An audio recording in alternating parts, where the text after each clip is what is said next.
everybody? Welcome to another episode of the Daily Dose Podcast. I'm here with a special guest, Ray The Mexecutioner Vaiza. Ray, how's it going today, man? I'm doing good, man. Thanks for having me. It's an honor, brother.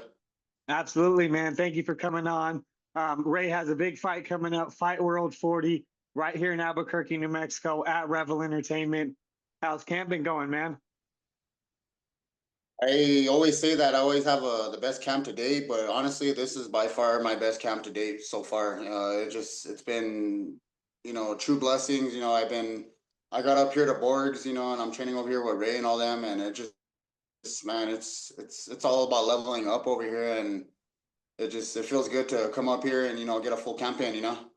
Yeah, definitely. And it's kind of cliche, right, to say I'm having the best camp ever. But, really, if you're growing, you're putting in the work, you're doing everything, the next camp should always be your best one, right? If you're growing and elevating to that next level. So definitely good to hear that, man. What brought you to Borg MMA? I had actually been with Borg for quite a while. I really haven't had like a full camp with him. He actually got told me to join his team back in 2023. Okay. And then, I had some injuries and some personal things that happened, and I had to step away from the game for a little while. But now that I'm, everything's all good now, like I said, it was good to get into this camp with him. There's so many, our team is evolving, we're getting bigger each day, and it's nice, man. It's a real true blessing to be surrounded by all these guys. Yeah, absolutely, man. And obviously Ray has tons of experience, many different fight promotions, levels, stuff like that, bantamweight, flyweight. So that's awesome, man. How is it for you in general? Kind of, do you have a big weight cut? Do you kind of stay pretty close to your fight weight? What's kind of that process for you? So Ray thought I was fighting at 145, and I told him, no, I'm fighting at 155. And then he was like, well, how much are you right now? And I've been floating around. So usually when I show up to practice, I'm like between 65 and 165 and 167. And Yeah. then by the time I get out of practice, I'm already hitting like 160. So yeah, it's just been going back and forth. So I won't really have too much of a crazy cut for this fight. And I try to do that now, because I mean, who likes to cut weight? No one does, you know. Yeah. But and then like I like to I try to avoid the sauna. I don't really like to touch that really that much. I just rather do it naturally and do it more healthier wise. Absolutely, bro. And honestly, it's what works for you, right? In general, a lot of people cut a lot of weight, but you have people like, Justin Gaethje never really cut a lot of weight, Kobe Covington. I mean, there's definitely people that prefer to kind of just fight around their natural, which in theory you're fresher, right? You're not taking a lot of that damage. So, even the time I competed, I was more so, never that heavy off of 25. So it makes it easier.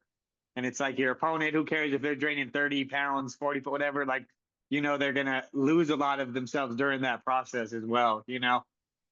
Yeah, and that's how I felt whenever I was fighting at 145. I felt like I was just cutting too much weight, and I just wasn't feeling myself. I made my pro debut at 145, and I didn't look good, and I didn't feel good. You know what I mean? So that's why I went back up to 155. I ended my amateur career at 155, and I figured I'd just come back up. I been lifting a lot too as well.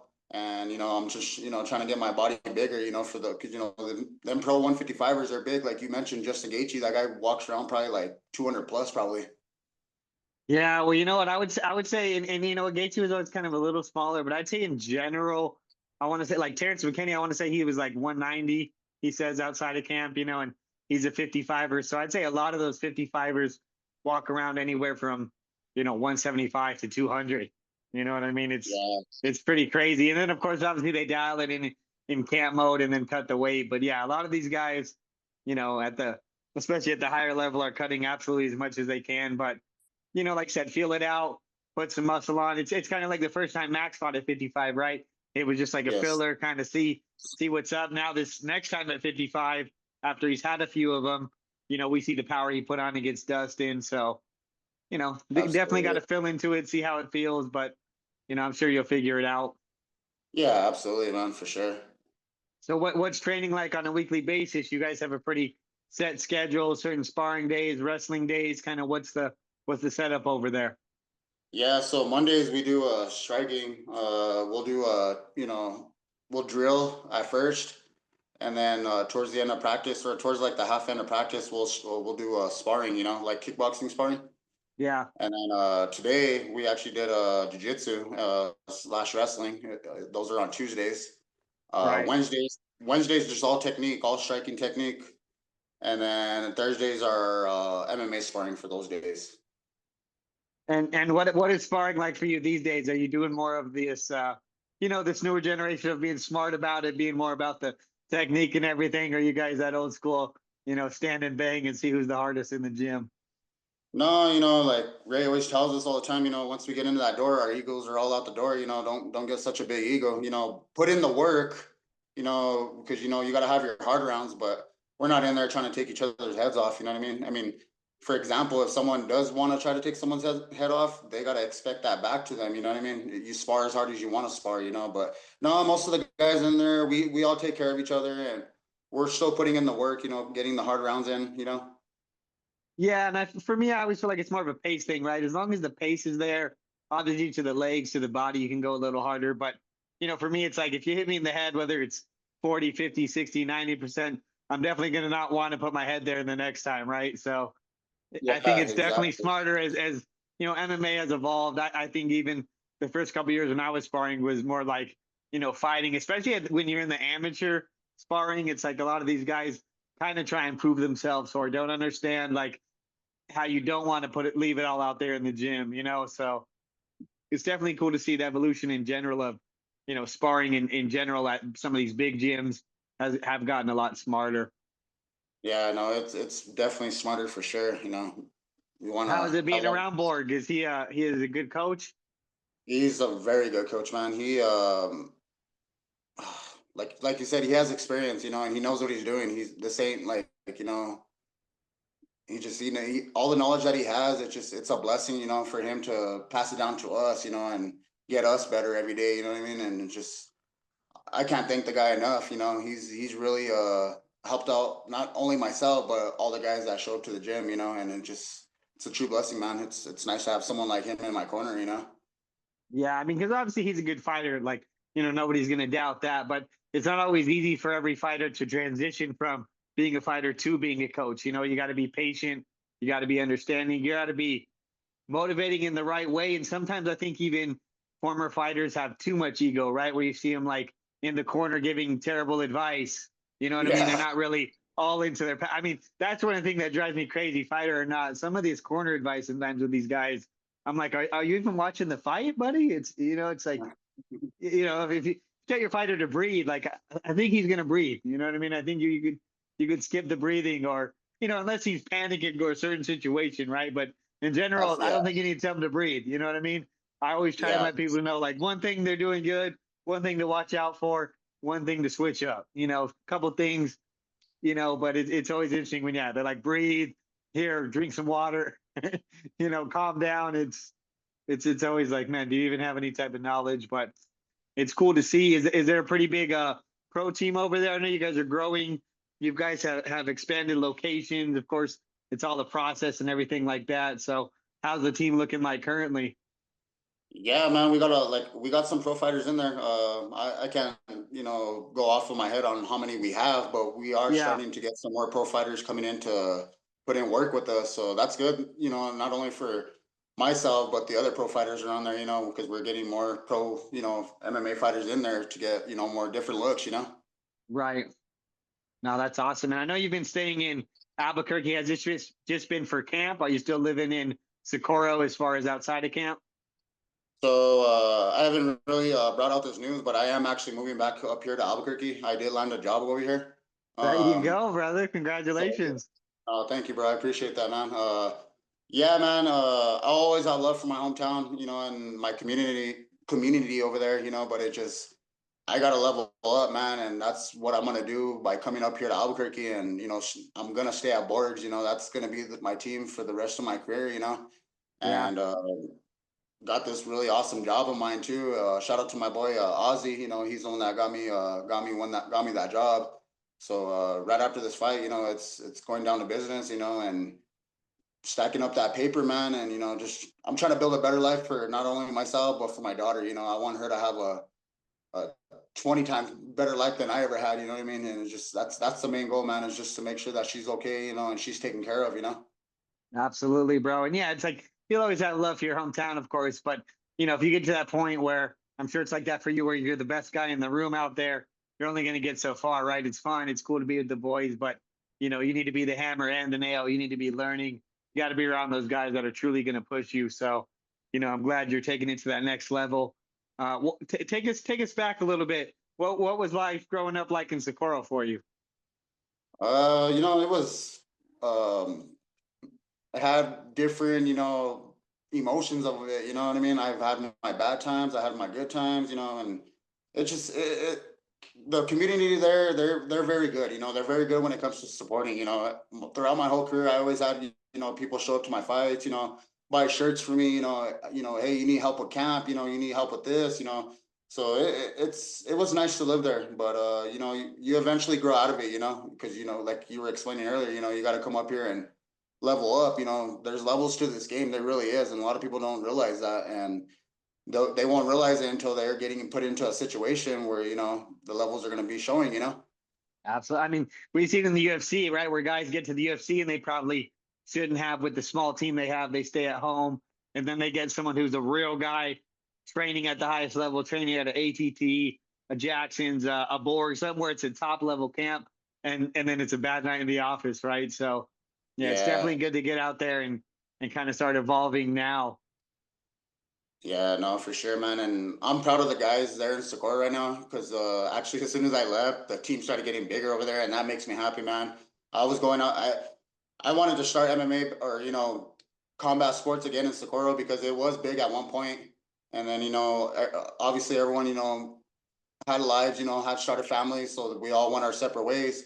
But I was glad I was able to, start up something again for them because that town needs something like that. We need to get all these kids off the streets. We got to combat sports is a very good thing for a lot of good people. You know what I mean? It really does get them out of trouble and it keeps them focused. Absolutely. It's like no matter what I've always said, especially for the younger kids, like even if they're not going to pursue fighting or whatever, teaches them discipline, gets them in good shape. You know what I mean? Teaches them how to take care of themselves. Definitely not going to get anything bad. And like anything, when you get your ass whipped, you you learn a different respect for life, right? Because Oh, there's always someone in the gym that's going to whoop your ass, and then you're like, okay, So I mean, I think it's like for me, it taught me when you go out and you run into confrontations, it's usually the last thing you want to do because you understand what a real confrontation can bring. You know what I mean? oh, oh, yeah, man. My first day back here at Borgs, bro, I got lit up by Ray. I got lit up by a few other guys, and I was so thankful for that night, man.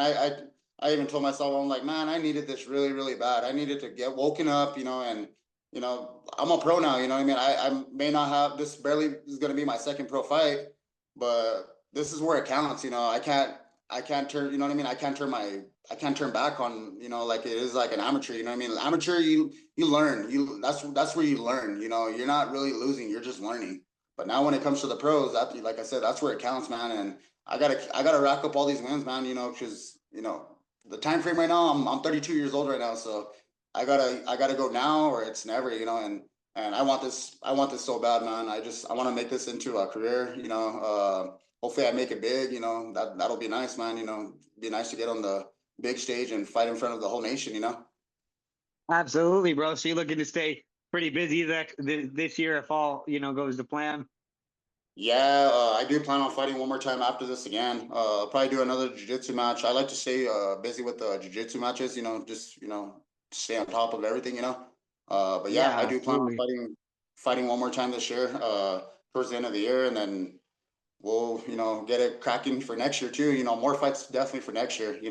This was my very first fight for this year. I was on a 2-year layoff, so but it's all good. I'm thankful to be healthy right now and can't wait to go out there and showcase all my skills. Yeah, like you said, I mean, it's now or never. So it's time 32. All the fights ahead of you, you got to make them count, make the best of it. But you definitely got to show. I think what's really cool is you get a few exciting wins. The contender series is the way to go. Get on that contender series, put on a good performance, and it definitely puts you in the right position. No, for sure, brother. And like I said, I do this all for my daughter. You know, she's my motivation. You know, there's days where I don't want to do it, but I got to do it for her. You know, that she depends on me. You know, she looks up to me, and I want to set a good example for her. You know, I want to show her a good life. You know. Absolutely, man. You're doing the right thing. So kind of what was your first experience with fighting? Of course, everybody does the street fighting stuff, but when was your first time kind of in the actual gym, learning some real stuff and going, hey, you know what, I might be able to do something with this? So my dad, he's literally been having me doing arm bars since I was like about 3 years old. And you know, when I got a little older, whenever I got around like I think it was around like 12, 13 years old, he sat me down. He's like, son, if you want to pursue a career in this, I will help you. But by all means, you don't have to do this. It's up to you. He told me he'd rather not have me do it, you know. But I mean, since that first day I got into the gym, man, it's history. You know, it's been history since then. You know, my very first actual time in a gym, though, I got my ass whooped. I'll tell you that. I got whooped. My dad brought in a dude, and the guy whooped my ass, bro. And my dad told me, he's like, hey, this is what it's gonna be like. So you either want it or you don't want it. And me getting beat up like that, I mean, it motivated me. You know, it motivated me to start showing up to, doing extra practices, staying after practice and learning, more stuff so that, correcting all my stuff that I did wrong that day. Um, the thing about me, man, is like I try to be better than I was the day before. You know what I mean? It's your biggest opponent is you versus you. That's basically what it is, man. Absolutely, bro. It's constantly, like I said, learning, chasing the better version of yourself, evolving. I mean, with the ground game, with the stand up, with the kickbox, jiu-jitsu. I mean, there's always stuff you can learn and pick up on. So it's really good to hear. As we kind of get close to wrapping it up, you got any final messages for people out there? What should they expect for you on your next fight?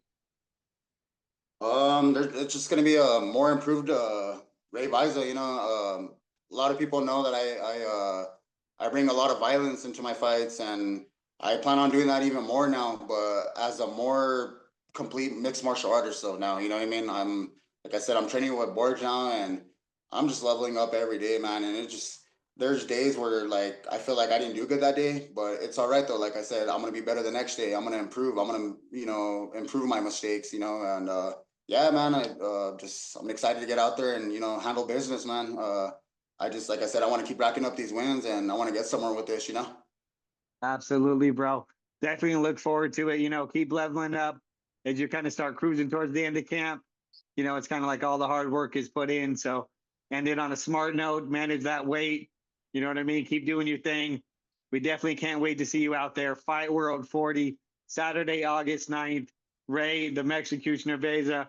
I appreciate it, brother. Thank you for coming on. Enjoy the rest of your night there, man. You too, brother. Take care, brother. Thanks for having me, man.